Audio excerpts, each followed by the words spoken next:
Most people believe banks make money in simple ways. They take deposits and give loans. That explanation sounds clean, safe, and boring, which is exactly why most people stop thinking there. But in reality, banks profit from human behavior far more than from money itself. They are not just financial institutions. They are psychological systems designed to earn from habits, ignorance, fear, and convenience. The first thing most people miss is that your money is never sitting in the bank. When you deposit money, the bank does not lock it in a vault with your name on it.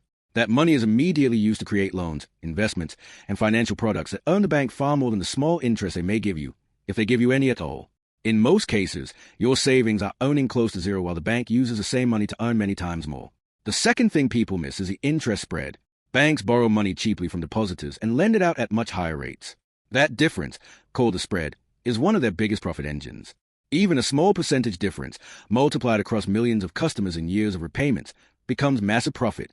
Most customers never calculate how much extra they pay over time because the numbers are presented monthly, not lifetime. The third overlooked source of profit is fees disguised as convenience. Account maintenance fees, overdraft fees, ATM fees, late payment fees, and foreign transaction fees are designed to be small enough to ignore but frequent enough to add up.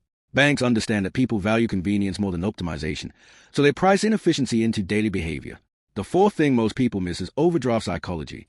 Overdraft protection is marketed as a safety net, but it is actually one of the most profitable features for banks.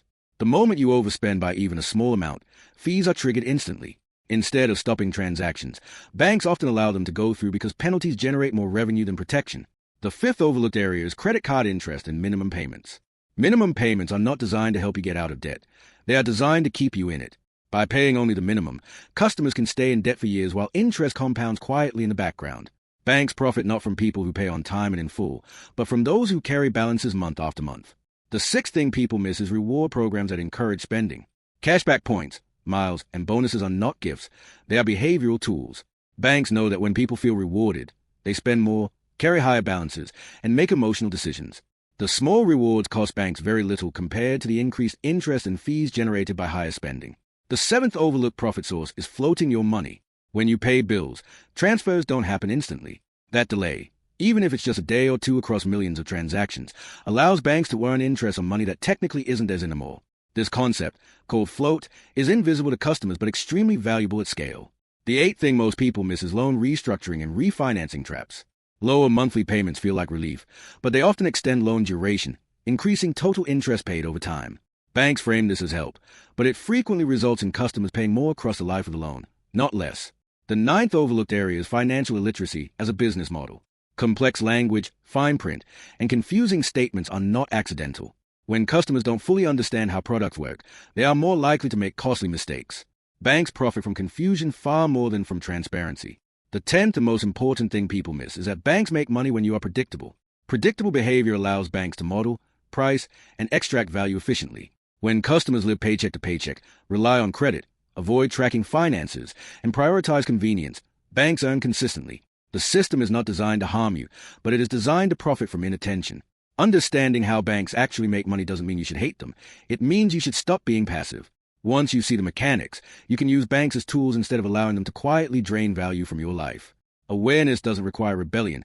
It requires literacy. And financial literacy is the one thing that turns banks from masters into servants. Once you understand the basic ways banks profit from interest and fees, a deeper truth begins to emerge. Banks don't primarily make money from bad people or irresponsible people. They make money from normal people behaving normally. The 11th thing most people miss is how banks profit from financial fatigue. Managing money requires attention, discipline, and emotional energy, and most people are already exhausted by work and life.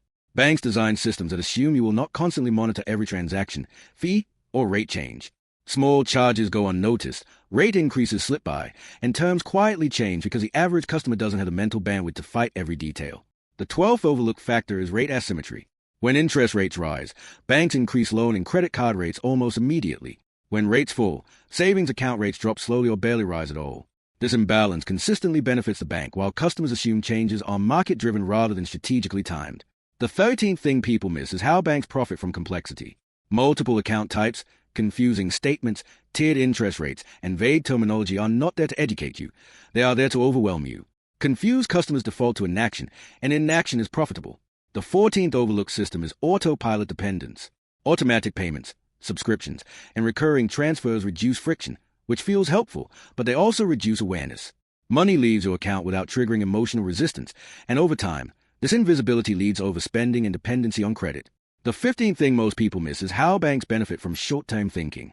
Monthly payment focus hides long-term cost. By framing debt in terms of affordability instead of total repayment, banks keep customers comfortable while maximizing interest earned over time. The 16th overlooked area is credit score dependency. People are trained to fear damage to their credit score, sometimes more than debt itself. This fear keeps them making minimum payments, accepting bad terms, and avoiding necessary resets. Banks profit when people prioritize scores over strategy. The 17th thing people miss is how banks monetize trust. Banks present themselves as neutral helpers, but their incentives are profit-driven. When customers assume recommendations are advice rather than sales, they agree to products that are optimized for the bank, not for them. The 18th overlooked mechanism is penalty stacking. One small mistake can trigger multiple fees, late fees, interest increases, overdrafts, and penalties, all from a single event.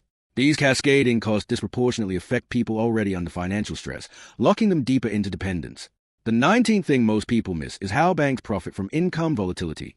Irregular income increases reliance on overdrafts, short-term credit, and payment flexibility features that generate fees. As more people move into freelance and gig work, banks quietly earn more from instability. The 20th and final truth is banks make money when you don't have options. When savings are low, knowledge is limited, and income is fragile, banks gain leverage. The less flexible your finances are, the more predictable your behavior becomes, and predictability is where profit is maximized. The system does not require you to fail. It only requires you to remain unaware. The moment you understand these mechanics, your relationship with banks changes. You stop seeing them as guardians or enemies and start seeing them as tools with incentives. And when you understand incentives, you regain power. Financial awareness doesn't mean rejecting banks. It means using them intentionally. Because the biggest cost is not interest or fees, it's ignorance.